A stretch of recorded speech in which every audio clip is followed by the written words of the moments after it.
sort of TVZ, I suppose.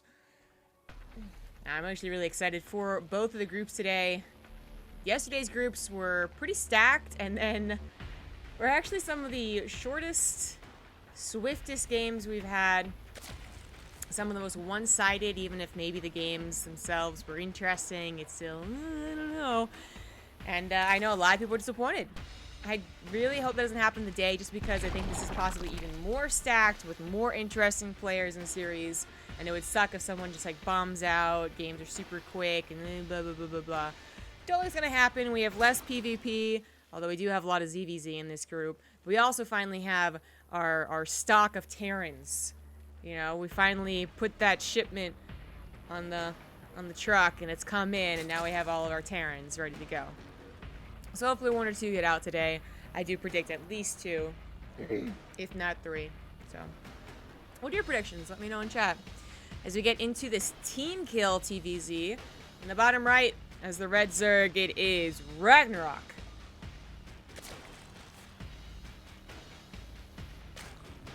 In the top left, as the blue Terran, it is GuMiho. Not proxying, but doing that forward wall off here.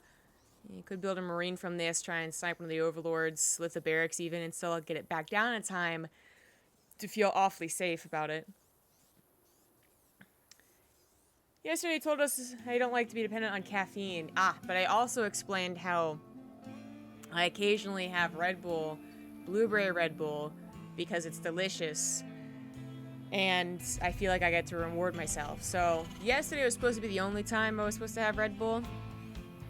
But then I went to the grocery store again, and I was like, yeah, I want another Red Bull. It's delicious. So, hopefully 2 days of caffeine doesn't give me a caffeine withdrawal in the next 2 days. Seriously, though, that teacher in 7th grade, really, I just hate the guy. Luckily, no one cares about, like, your middle school records, and for anyone who's not from America, like, when you're, what, 13? 12, something like that, no one cares, but still! If you ever got promoted to teaching high school, you ruin a bunch of people's grade scores. Anyways. It's a TVZ, and while GuMiho supply barracks factory wall off is a little interesting, we're probably going to be waiting a little while to really see the nitty-grittiness of the matchup. I mean, it is GuMiho, so we should be expecting something like mech, something like battle mech. If not that, still some really superb micro bio play, sure, but we have to wait a little while to see that. And RagnaroK's not doing anything too interesting to start things off as a Zerg player, just dealing with the Reaper and keeping up appearances. Setting over his Overlords, which I guess there are 2 of them. Pointed this out a couple days ago that this is not so common anymore, really it feels. A lot of Zerg players are figuring they can get away with 1 Overlord on the other side of the map versus both Terran versus Protoss. Marine was made, but RagnaroK just sends his Overlord way out to the side. I don't know. He'll eventually want to get back in and scout, but he has not scouted very much at all yet. He doesn't even send his Overlord here, which is probably a good thing. Either they've been practicing a bit together because they are teammates, they probably hit each other on ladder in the Korean server, or RagnaroK just knows a bit about GuMiho's play. But by not putting his Overlord over the typical Overlord spot, there was no chance of a lift-off Overlord kill like I was talking about. So we might be seeing some of that, you know, mental game more so against these 2 guys. I really don't know how often they would play against each other because they're on the same team. It's a bit of a fallacy left over from some of our earlier days when we had GSTL, when we had Pro League. Some people coming in from other team, games might be like, oh, of course they practice a lot together. Not really the case a lot in StarCraft II. But Psystorm is a bit of a special team. Obviously, they're a North American team that now has 2 Koreans. And it's, if I were to be like, okay, these 2 guys practice, I would probably say it about 2 guys on Psystorm. But I have no way of knowing. Unless Penguin gets in here and says yes. But he's probably asleep, as most people are in America. Western side of things, because they should be. This Overlord is going to die. It did see the full extent of GuMiho's base. Oh no, it didn't. It really didn't. It even, oh my gosh, how did it miss that? How did you come in? Wow, GuMiho. Tricky, tricky, tricky. Not just missing the starport, but also, of course, missing the armory, which is a little bit more important. this Overlord might see it first, or maybe not. GuMiho, is he even going to do the... I assume he still might use Hellbats, but he might be waiting a while. I mean, he did delay his 3rd CC to do this, to get the Armory, to get Cloak, and in this case, not Cloak, Banshee and Speed. There we go. You would think he would want to do it, but sending his weak Hellions back home, being very conservative with his Hellion play. Interesting. The Roach one's not done. The Queens are in an okay number, not like super amazing. Hellbats probably could have done some damage, but nope. Nope, not using it. And now the Roaches will be out. RagnaroK, as I said, I mean, even if they don't play against each other a ton, he probably knows a bit about GuMiho. And is anticipating mech, and he would be absolutely correct, despite not actually seeing it. Didn't even see the gases to see that timing. So he's just, I would guess he's making these Roaches because he figures it's mech. Although it is possible, you know, people do play Roach versus Bio.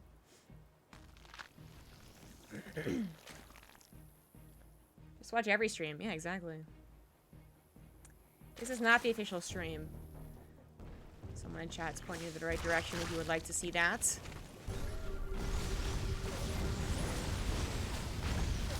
That active creep tumor that was there for quite some time is cleaned up along with the second one. It's only noteworthy because in general RagnaroK's lack of creep spread is noteworthy. He was talking about being conservative with GuMiho's Hellions. RagnaroK was also kind of conservative with his Queen energy.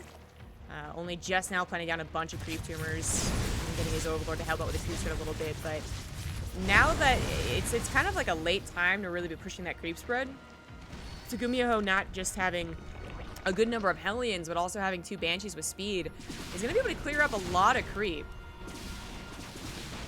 And it's a resource, you know, that Queen energy. Sometimes if it is going to be a Hellbat attack, which you finally see, getting a kill, not a cancel on that hatchery. You know, against Hellbats, Queens, if they don't have Transfuse, are pretty bad, but if you have Transfuse, they can be pretty good type thing. It is a resource for Zerg players, but in this case, I feel like the resource is not used appropriately. He is trying really hard to push it out now, but that non-cancel on the hatchery, a pretty big deal so early on in the game. Also, Ling trying to run by, but it doesn't work out. Only one supply would even lift when you have to, and you're facing mech, so the chances of Hellions already being in the natural or popping out of the main is pretty high, so run-bys aren't supposed to be as effective versus mech, like in general, whether it's Lings or Roaches, because you think they'd have a couple of tanks ready to defend. GuMiho actually doesn't. I think GuMiho being one of the masterminds of general mech, but also battle mech. I mean, we've seen a lot of, what's the word, new ideas come out from GuMiho, and then maybe other Terrans perfect that idea type thing. And he seems very specific about whether or not he gets tanks to support this style. And basically, I would say he didn't see anything in this game that said that he had to build any amount of tanks whatsoever, and he's absolutely right. So he gets to skip that, just go right into the Cyclones, continue applying pressure too. The Cyclones, just as mobile as Hellions, really. A little less so, right? But still. And he wants to keep that creep spread down. But to RagnaroK's credit, despite having very weak creep spread to the south side, now trying to replace that, he did push the top side kind of successfully, and this is probably the more important part, as it's more likely that the Terran player is going to be pushing towards your 4th or your 3rd, not usually up your ramp, and then most Zerg players don't get this as their 4th anyways. This might be a 5th though, and we have some more creep tumors being cleaned up.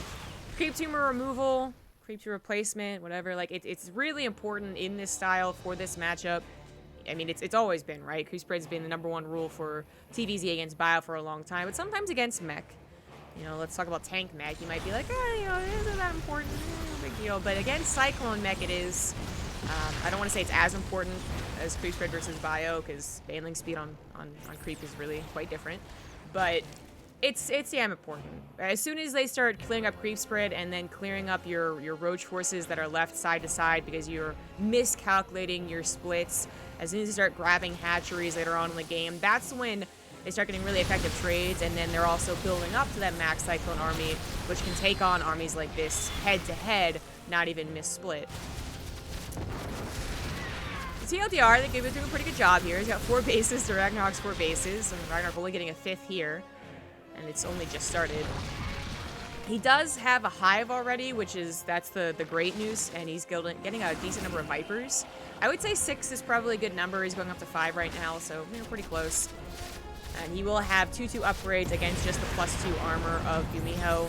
GuMiho probably, or should, if I could dare say that GuMiho should do anything, go into some attack upgrades after this, just because there are some kill shot differences still on the Cyclone regular attack and the Hyclone, yeah, Hellion regular attack, but we'll see.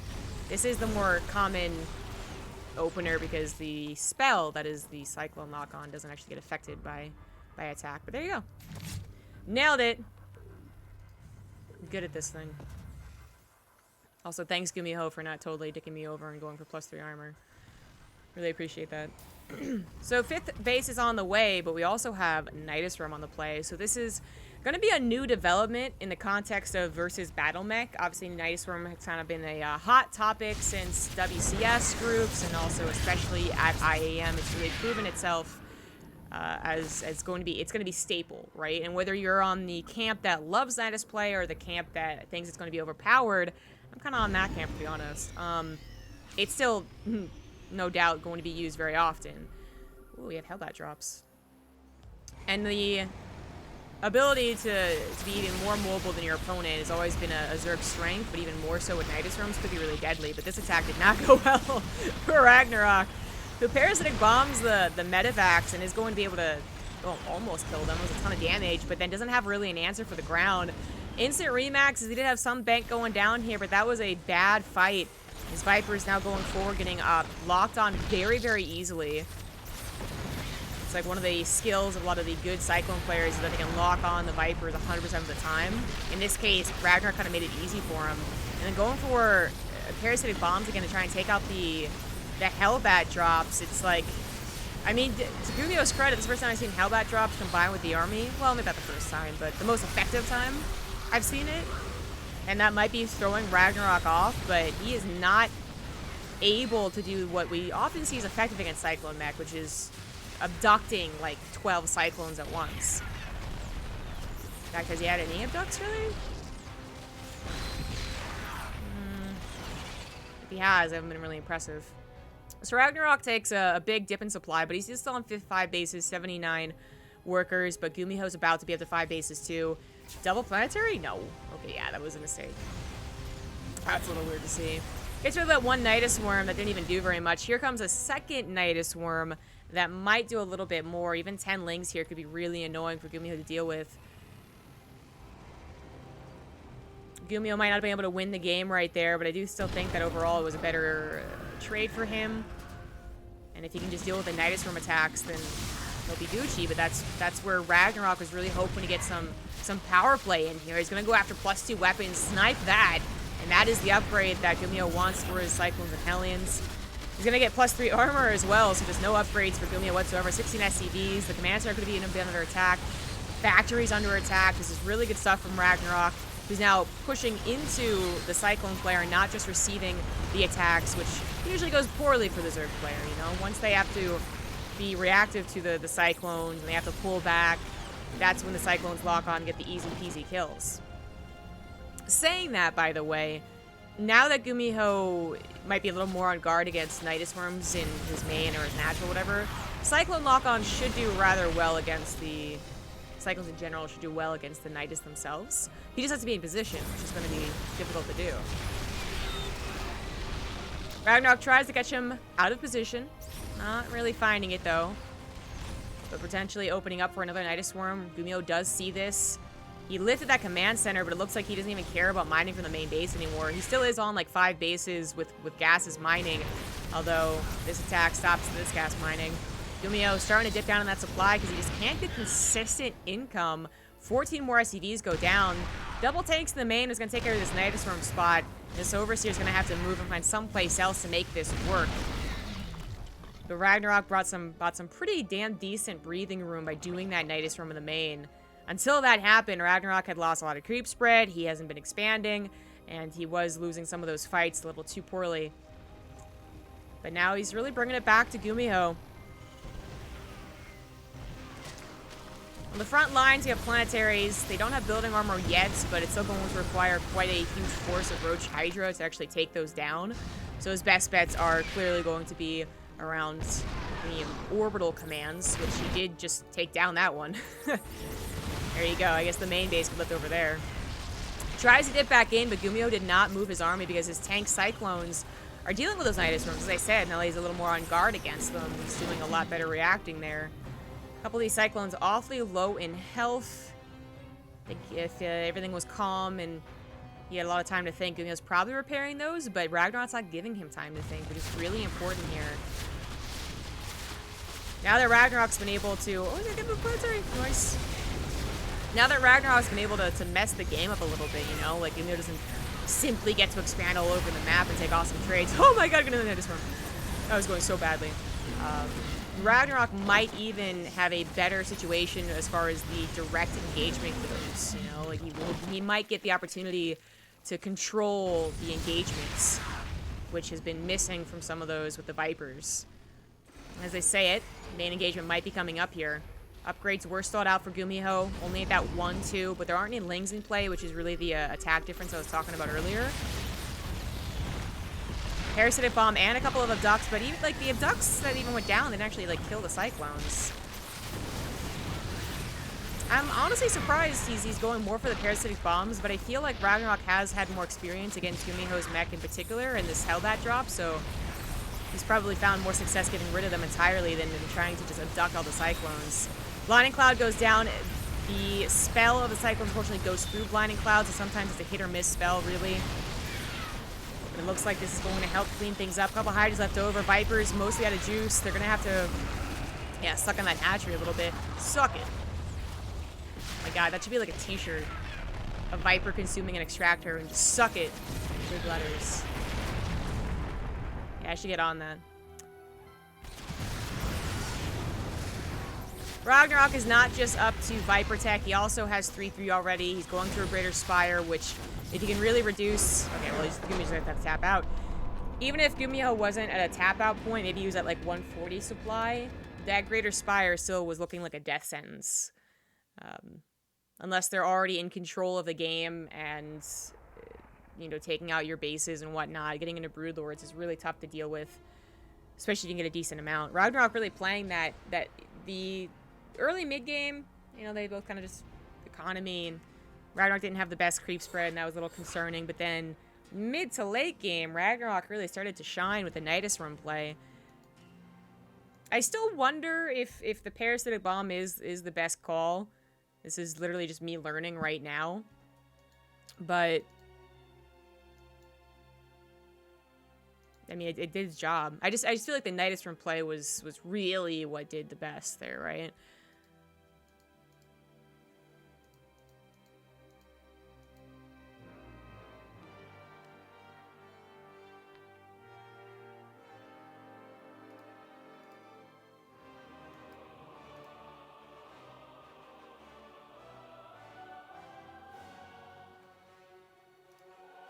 Maybe some people aren't familiar with RagnaroK. Maybe. Or maybe they're just overzealous GuMiho fans. RagnaroK did make it through the open qualifiers on, like, Monday or Tuesday. Whichever one. GuMiho was seeded in as he won one of the server qualifiers.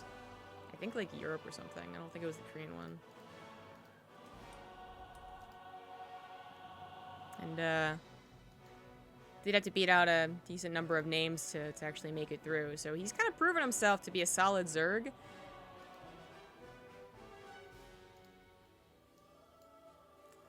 Has he reached the heights of our other Zergs from Korea yet? You know, Sue and Dark and Rogue? No, he hasn't. But GuMiho is not perfect. And him and RagnaroK exchanging games would not be that much of a surprise to me. As cool as GuMiho is, and as many times he's brought out the Gumi God, like his bracket run.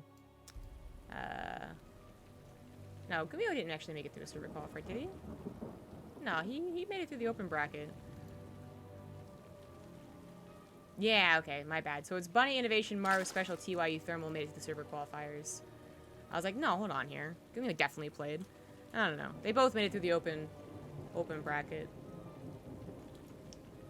GuMiho had the Gumi God moment specifically in his open bracket run. So as much as he can do that, there's still a lot of, I guess, kinks in his armor that RagnaroK was rightfully abusing. So, I don't know, it was all kudos to RagnaroK there. Again, if you're gonna talk about the Nidus play, you're gonna be in the camp of it's really cool, and thus I don't mind if it's a bit powerful, or you're gonna be in the camp of like, okay, this is getting really absurd and stupid, and this is gonna be a problem in the future. So, you tell me what camp you're in. We're on to game number 2 in the bottom left. As the red Zerg, it is RagnaroK. By the way, GuMiho is the only Terran to make it through the offline qualifiers. Just throwing it out there. The top right, as the blue Terran, it is GuMiho.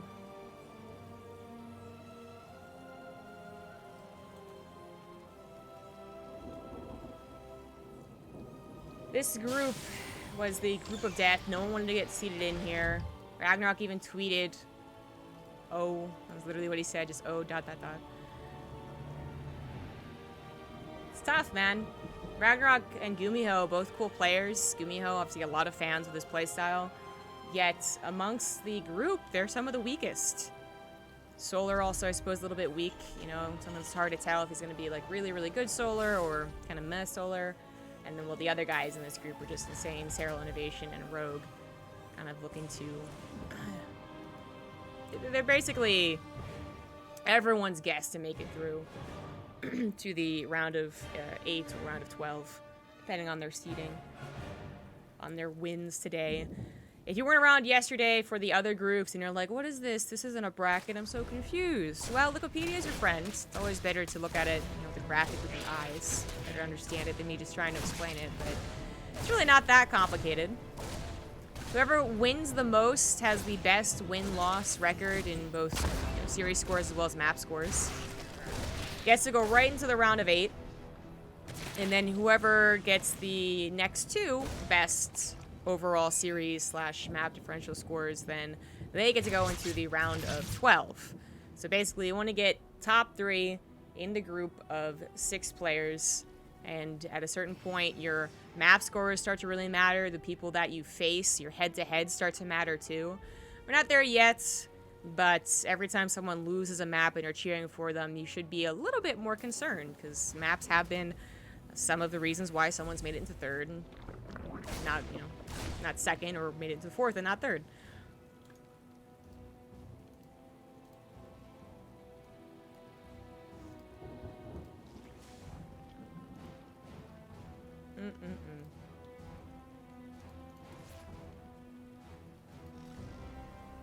This is a much faster Roach Warren. Kind of hidden behind here. Second gas, too. Okay, RagnaroK. What do you got plans? GuMiho, as I pointed out last game, did not add on any tanks. If you're kind of suspicious of your Zerg opponent, maybe it's like, well, actually any of our top Zergs, Darks 2 and Rogue, could all go for Roach all-ins. If you're suspicious for any reason whatsoever of your Zerg opponent, maybe you scout something that seems a little off, or maybe you know how they play, getting a faster tank is the safer way to go. And thankfully, GuMiho is getting a faster tank. In fact, a really fast tank. He didn't go for many Hellions whatsoever. He only went up to 3. And then is going into Marine production, tank production, yeah, bio production, or, I said bio, Banshee production too. But this is something that GuMiho did not want RagnaroK to see, and it's something that GuMiho might be really happy about. Now, RagnaroK is a little supply block with the Viking popping out, and is going to be losing another Overlord too. And so far, guessing at what GuMiho's got going on, so he's adding on some Spore Crawlers, which are always useful. They're kind of in like anti-liberator spots, but they're also held out against Banshees. GuMiho, this is so weird actually. It's not uncommon at all to see like 6 Hellions or even 8 Hellions into an immediate swap off to the tech lab to build that tank that might save your life, might be kind of useless.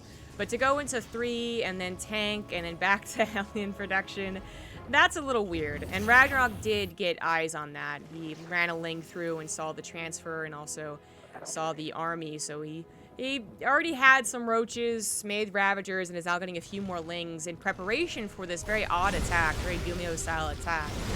The Hellions, if this was a purely Ling-based composition, would obliterate any Ling surrounds, any Ling surround attempts, and then the tank would ideally do the rest if the Hellions couldn't. But against Roaches and Lings, it's a numbers game, right?